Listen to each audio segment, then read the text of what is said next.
ओम नमः श्री यतिराजाय विवेकानंद सूरये सच्चित् सुख स्वरूपाय स्वामिने तापहारिणे जननीं शारदां देवीं रामकृष्णं जगद्गुरुं पादपद्मे तयो श्रित्वा प्रणमामि मुहुर्मुहुः।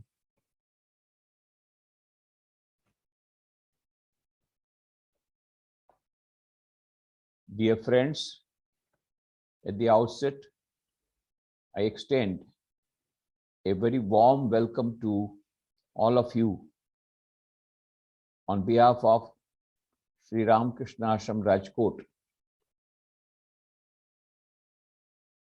भाइयों एवं बहनों, प्यारे युवा मित्रों, श्री रामकृष्ण आश्रम राजकोट की ओर से सर्वप्रथम मैं आपका हार्दिक स्वागत करता हूं। जितने लोग ऑनलाइन में जुड़े हुए हैं उन सबका हार्दिक स्वागत करता हूं। जैसा कि आप सब जानते हैं, स्वामी विवेकानंद का जन्मदिन 12 जनवरी 1863 को हुआ था। 12 जनवरी 1863। 1985 में 1985 में इंटरनेशनल यूथ ईयर था और उस समय भारत सरकार ने एक समिति का गठन किया और उस समिति को कहा गया कि युवाओं के लिए किस प्रकार का एक दिन समर्पित हो जिसे राष्ट्रीय युवा दिन के रूप में घोषित किया जाए, उसकी वे चर्चा करें और उसका निष्कर्ष दें। समिति ने यह निष्कर्ष दिया कि वर्तमान परिस्थिति में युवाओं की जो समस्या है उनके समाधान के लिए स्वामी विवेकानंद का जीवन एवं संदेश अत्यंत प्रेरणादायी हो सकते हैं। अतः स्वामी विवेकानंद के जन्मदिन को नेशनल यूथ डे, राष्ट्रीय युवा दिन के रूप में मनाया जाना चाहिए। भारत सरकार ने इस प्रस्ताव को मंजूर कर दिया और इस प्रकार से 1985 से अभी प्रति वर्ष हम सभी स्वामी विवेकानंद के जन्मदिन 12 जनवरी को राष्ट्रीय युवा दिन के उपलक्ष्य में राष्ट्रीय युवा दिन के रूप में मनाते हैं। तो आज 12 जनवरी है और इसीलिए नेशनल यूथ डे, राष्ट्रीय युवा दिन का आयोजन हो रहा है। पर सोने में सुहागा जिस प्रकार कहते हैं, एक और उस महोत्सव को भी इसमें जोड़ दिया गया है। आप सभी जानते हैं कि हमारे देश की स्वाधीनता को, आज़ादी को 75 वर्ष पूरे होने जा रहे हैं और इसीलिए यह जो कार्यक्रम है उसको कहा गया नेशनल यूथ डे एंड आज़ादी का अमृत महोत्सव। तो दोनों महोत्सव को हम लोगों ने इस कार्यक्रम में ले लिया है एक साथ। तो हमारे लिए बड़ी प्रसन्नता की बात है कि इस कार्यक्रम में बहुत अच्छे वक्ता मिले हैं जो कि स्वामी विवेकानंद से स्वयं भी प्रभावित हैं। स्वामी विवेकानंद से प्रभावित होने के साथ साथ युवाओं के वे आदर्श हैं। तो जिस प्रकार से स्वामी विवेकानंद युवाओं के आदर्श हैं, आज जो लोग बोलेंगे उनके भी आदर्श स्वामी विवेकानंद किस प्रकार से हैं उसके बारे में भी बताएंगे और किस प्रकार से अपने जीवन में उन्होंने स्वामी विवेकानंद के आदर्श को अपना करके सफलता प्राप्त की है, उसकी स्टोरी भी हमारे साथ शेयर करेंगे, उसकी कहानी हमें बताएंगे। तो आज के इस वक्ताओं के रूप में हैं स्वामी बोधमयानंद जी, जो कि डायरेक्टर हैं Vivekananda institute of human excellence Hyderabad के, यूथ मोटिवेटर हैं और उनके कई कार्यक्रम होते रहते हैं युवाओं के लिए विशेष। वे बहुत ही ज़्यादा मोटिवेटर हैं, काफ़ी वे प्रेरक प्रवचन देते हैं युवाओं के बीच में और इसलिए हमने उनको बुलाया है। इस ऑनलाइन सेशन में वे भी जुड़ेंगे और वे आप लोग को संबोधन करेंगे।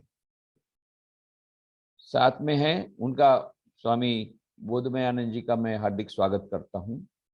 साथ में हैं स्वामी गुणेशानंद जी, जो कि सेक्रेटरी हैं Ramakrishna Vedanta centre, Lusaka, Zambia. एवं वे उतनी दूर से आए हैं यहाँ पर भारत में, तो हम लोगों ने सोचा कि उनके इस भारत की यात्रा का लाभ ले लें। तो पहले तो हमने सोचा था कि हम युवा सम्मेलन करेंगे, उसमें भी वो बोलने वाले थे, परंतु अभी वर्तमान परिस्थिति को देखते हुए हमने यह ऑनलाइन वेबिनार जब किया तो उनको हमने कहा है कि वे अपना वीडियो मैसेज दें। स्वामी गुणेशानंद जी भी वे बहुत वर्षों से युवाओं के साथ कार्य करते रहे हैं और युवाओं को संबोधन करते रहे हैं। श्री शरद सागर का नाम तो आप सभी जानते हैं। इसके पूर्व हमने श्री शरद सागर के founder and CEO of Dexterity Global, और इतना ही नहीं, आपने उनके बारे में बहुत सुना भी होगा, अभी आज उसके बाद भी कुछ बताया जाएगा। परंतु एक नई बात अभी है कि वो जुड़ रहे हैं हार्वर्ड यूनिवर्सिटी से। इतना ही नहीं कि वो मास्टर्स के लिए हार्वर्ड यूनिवर्सिटी ने उनको निमंत्रित किया, इतना ही नहीं, वे president of the student government of Harvard graduate school of education, ये इन्होंने जाकर के वे इस प्रकार से उनका चयन हुआ है। ये न केवल हमारे सबके लिए वरन भारतवर्ष के लिए भी गौरव का विषय है कि एक भारत का युवक इस प्रकार से वहां पर जाकर के प्रेसिडेंट के रूप में उसका चयन हो। इसके साथ साथ आज 3 अचीवर्स भी अपनी स्टोरी शेयर करेंगे, किस प्रकार से स्वामी विवेकानंद के संदेश को अपने जीवन में ला करके उन्होंने इतनी सारी सफलता प्राप्त की, जिसमें कि है मिस साची सोनी, ये माउंटेनियर है और youngest woman from the country to reach Mount Elbrus. Mount Elbrus है यूरोप का सर्वोच्च शिखर, उसमें पहुंचने वाली यंगेस्ट वुमन है। और लिम्का रिकॉर्ड भी उन्होंने किया है, scaling the 10 highest peaks of Australia in the span of just 50 hours. 50 घंटों के भीतर में उन्होंने ऑस्ट्रेलिया के 10 पीक सर किए, वो जो कि एक लिम्का का रिकॉर्ड भी उन्होंने बनाया। और भी उनके बारे में बहुत सारी चीजें, उनका वीडियो भी दिखाया जाएगा, उनका इंट्रोडक्टरी वीडियो भी दिखाया जाएगा और उनका प्रवचन भी आप लोग सुनेंगे, और तब आपको पता पड़ेगा कि किस प्रकार से वे स्वामी विवेकानंद से प्रभावित हैं। और एक है miss Meera Elda, formula 4 racer and driver coach, first Indian female racer to win internationally in formula 4। ये बड़ौदा की है। तो मैं जब बड़ौदा में था तब आज से कई वर्षों पूर्व, लगभग 10 वर्षों पूर्व भी हमने उनका कार्यक्रम, उनका प्रवचन आयोजित किया था। तब तो वो बहुत ही छोटी उम्र की थी, आज भी छोटी उम्र ही है, पर उस समय तो बच्ची थी। बच्ची होने के बावजूद यंगेस्ट गर्ल जिसने मोटर रेस में भाग लिया, फीमेल होते हुए भी। और मोटर रेस जो है, मोटरिंग, ये it is dominated by mail.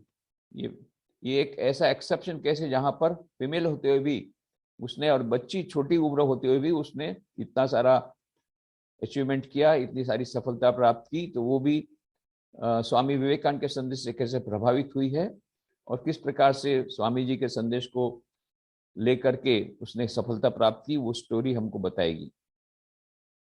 और है जिल बराठे, इनको प्रेसिडेंट नेशनल ब्रेवरी अवार्ड 2014 का मिला है, रिपब्लिक डे के दिन भारत के राष्ट्रपति जी से। किस प्रकार से वो अपनी स्टोरी सुनाएगी, किस प्रकार से उसने बस में, जब बस का एक्सीडेंट हो गया, कितने लोगों को उन्होंने जान से बचाया। तब कुछ सी बहुत छोटी थी। ये हमारे रामकृष्ण मिशन विवेकानंद मेमोरियल बड़ौदा की वॉलंटियर है। तो ये सब की स्टोरी हमको सुनने मिलेगी। तो इन सभी वक्ताओं का मैं हार्दिक स्वागत करता हूं, आप लोगों का भी हार्दिक स्वागत करता हूं। स्वामी विवेकानंद युवाओं के आदर्श थे, और मैं ऐसा समझता हूं कि स्वामी विवेकानंद को यदि हमारे युवा वर्ग आदर्श के रूप में चुनेंगे तो हमारी युवाओं की जितनी समस्याएं हैं वर्तमान में हैं, इन सभी समस्याओं का समाधान उनको मिल जाएगा और इन समस्याओं से जूझने की जो हिम्मत, उसका साहस, आत्मविश्वास, ये भी आ जाएगा। आत्मनिर्भर भारत की जब बात कर रहे हैं तो आज जब बेरोजगारी की बात है तो स्वामी विवेकानंद के संदेश से हमको पता लगेगा। स्वामी जी कहते थे बार बार, डिपेंड ऑन योरसेल्फ, अपने पैरों पे खड़े रहो। आत्मनिर्भरता का संदेश स्वामी विवेकानंद ने जो दिया था वो आज कितना महत्वपूर्ण है, और इसीलिए आज का विषय ही रखा गया है Swami Vivekananda, the icon of modern youth. Swami Vivekananda was icon of the youth of the past, वो तो सब लोग जानते हैं। Is he also an icon of the modern youth? इसके बारे में सब चर्चा करेंगे। आज के युवा वर्ग के लिए भी स्वामी विवेकानंद एक आदर्श बन सकते हैं, उसकी बातें आज होगी। तो मैं कुछ बातें बताऊंगा। आजादी का जब महोत्सव चल रहा है, हमारा अमृत महोत्सव, इस प्रसंग पर कुछ बातें बताऊंगा। हमारे देश ने स्वाधीनता तो प्राप्त कर ली 15 अगस्त 1947 को, पर वो उसके पीछे ये स्वाधीनता कैसे प्राप्त हुई, इसका इतिहास यदि हम देखें तो 1857 में सबसे पहली बगावत हुई जिसके दबा दिया गया। उसके बाद में जो सबसे बड़ी बगावत हुई वो है 1905 में, जब बंग भंग आंदोलन अपनी चरम सीमा पर पहुंचा। तब क्रांतिकारियों ने बंगाल में विशेष करके, और उस समय कलकत्ता, आज का कोलकाता, ये उस समय बंगाल की राजधानी नहीं थी केवल, परंतु पूरे भारत की राजधानी थी, ब्रिटिश इंडिया की। और इसीलिए जो कुछ भी बंगाल में होता था उसकी पूरी असर सारे देश में होती थी। तो उस समय बंगाल में बंग भंग आंदोलन के कारण कितने क्रांतिकारियों ने विद्रोह किया, और बाद में फ्रेंच मनीषी रोमारोला कहते हैं कि स्वामी विवेकानंद ने शिकागो विश्व धर्म सभा में अपना भाषण दिया, सनातन धर्म का झंडा फरकाया, और 3.5 वर्षों तक वेदांत का अमृत सबको पिला करके जब वापस लौटे तब उनका भव्य स्वागत हुआ। जिस प्रकार से विश्व विजेता का स्वागत होता है उस प्रकार से उनका स्वागत हुआ। और फिर स्वागत के उत्तर में उन्होंने जो अग्निमय भाषण दिए, ये सब अग्निमय भाषणों का संकलन हुआ है, क्योंकि सबसे पहले वो कोलंबो में उतरे, जहाज से आए थे, और कोलंबो उस समय भारतवर्ष का एक अभिन्न अंग था। तो कोलंबो में से उतरे तो वहां से लेकर के फिर रामनाथ से मद्रास, आज का चेन्नई, वहां से लेकर कलकत्ता, कोलकाता, ऐसा होते हुए अल्मोड़ा तक गए, और सभी जगह पर उनका भव्य स्वागत हुआ। सभी जगह पर उन्होंने अग्निमय भाषण दिए, और ये अग्निमय भाषण सारे देश को मानो उन्होंने जागृत कर दिया। उत्तिष्ठत जागृत प्राप्य वरान निबोधत, arise awake and stop not till the goal is reached. उठो जागो, लक्ष्य प्राप्ति तक रुको मत। यह मंत्र उन्होंने देश को दिया, और सैकड़ों वर्षों की गुलामी से सोया हुआ भारत वो पहली बार करवट लेता है, और स्वामी विवेकानंद कहते हैं भारत माता पुनः जागृत हो गई है, अब उसे कोई रोक नहीं सकता है आगे बढ़ने से। यह स्वामी विवेकानंद ने जो कोलंबो से अल्मोड़ा तक के जो प्रवचन दिए उसका संकलन किया गया। किताब का नाम है lectures from Colombo to Almora, Bharat में दिए हुए व्याख्यान, हिंदी में उसका नाम है। और ये जब प्रवचन आप सुनते तब लगता है कि उस समय प्रवचन के, आज भी जब उस प्रवचनों को पढ़ते हैं तो इतनी मानो शक्ति हमारे में, ऊर्जा आ जाती है। फ्रेंच मनीषी रोमारोला कहते हैं कि जब स्वामी विवेकानंद की पुस्तकों को आज भी पढ़ता हूं इतने वर्षों बाद भी, तो मानो मुझे विद्युत का झटका लगता है, मानो ऐसा रोमांच होता है। I can not touch these sayings of his scattered as they are through the pages at a 30th distance without receiving a thrill through my body like an electric shock. आज भी मानो इलेक्ट्रिक शॉक लगता है। And what transports would not have appeared when the words were spoken from the lips of the hero. जब उनके होठों से, इन स्वामी विवेकानंद के होठों से जब ये शब्द हुए तब किस प्रकार की असर हुई होगी उसकी हम कल्पना भी नहीं कर सकते। और फ्रेंच मनीषी रोमारोला कहते हैं यह जो स्वामी विवेकानंद की वाणी क्या व्यर्थ गई? नहीं। 1905 में जो बंग भंग आंदोलन हुआ उसके मूल में स्वामी विवेकानंद की पुस्तकें थी। ये जो प्रवचन थे उनको पढ़ करके क्रांतिकारी प्रेरित हुए थे और बाद में ये बंग आंदोलन एक नींव हो गई, जिस नींव पर बाद में नेताजी सुभाष चंद्र बोस ने आजाद हिंद फौज के द्वारा और महात्मा गांधी ने नॉन कोऑपरेशन मूवमेंट के द्वारा, असहयोग आंदोलन के द्वारा, और सबने अपने अपने द्वारा ये आगे बढ़ा करके ये आजादी हासिल की, स्वाधीनता हासिल की। हमारे देश के जितने महान देशभक्त, जितने महान क्रांतिकारी, ये सभी के प्रेरणा स्रोत थे स्वामी विवेकानंद की किताबें। महात्मा गांधी जब बेलूर मठ गए थे, 6 फरवरी 1921 की बात है, हमारा हेडक्वार्टर है रामकृष्ण मठ, रामकृष्ण मिशन का बेलूर मठ, आप जैसा जानते हैं, कलकत्ता के पास। और सभी ने कहा गांधी जी भाषण दीजिए। तो गांधी जी ने क्या कहा? गांधी जी ने कहा मैं यहाँ भाषण देने नहीं आया, मैं तो इस महामानव स्वामी विवेकानंद के चरणों में अपनी श्रद्धांजलि देने आया हूं, क्योंकि आज उनकी जन्मतिथि है। पर यहां पर जितने युवा लोग हैं उनको मैं एक संदेश देना चाहूंगा, जब इस महान स्थल पर आए हो तो खाली हाथ वापस मत लौटना, यहाँ की कुछ प्रेरणा अपने हृदय में लेकर के जाना। और फिर गांधी जी ने कहा स्वामी विवेकानंद के ग्रंथों का अध्ययन करना। मैंने स्वयं स्वामी विवेकानंद के ग्रंथों का अध्ययन किया है और उनका अध्ययन करने के बाद मेरे में जो देशभक्ति थी वो 1000 गुना बढ़ गई। कौन कहते हैं? गांधी जी कहते हैं। एक विद्यार्थी 9th स्टैंडर्ड में पढ़ता था, 9वीं कक्षा में, कटक के हाई स्कूल में, उसके हाथ में स्वामी विवेकानंद की किताब आई और इतना प्रभावित हो गया, इतना प्रेरित हो गया कि उसने प्रण किया कि मैं अपना सारा जीवन देश की सेवा के लिए बलिदान कर दूंगा। बाद में उसका नाम हुआ नेताजी सुभाष चंद्र बोस। डॉक्टर राधाकृष्णन कहते हैं जब हम अपने मित्रों के साथ पत्र लिखते थे उसमें स्वामी विवेकानंद के जो अत्यंत प्रेरणादायी पत्रों को उसमें उद्धृत कर देते थे। क्यों? क्योंकि उस समय ब्रिटिश गवर्नमेंट में जो इंटेलिजेंस डिपार्टमेंट ने ब्रिटिश गवर्नमेंट को यह कहा था कि हम जब भी क्रांतिकारी के यहाँ जाते हैं तो कभी बॉम्ब मिलते हैं, कभी नहीं मिलते हैं, पर 2 बॉम्ब अवश्य मिलते हैं। एक भगवत गीता की पुस्तक, दूसरा स्वामी विवेकानंद की पुस्तक। और इसलिए विशेष करके स्वामी विवेकानंद की पुस्तक बंगला में जो पत्रावली, उसको बैन कर देना चाहिए। ये बात इंटेलिजेंस डिपार्टमेंट ने जो कही थी ब्रिटिश गवर्नमेंट को, इसकी रिसर्च अभी होकर के सामने आई है। अभी धीरे धीरे इस पर रिसर्च हो रही है।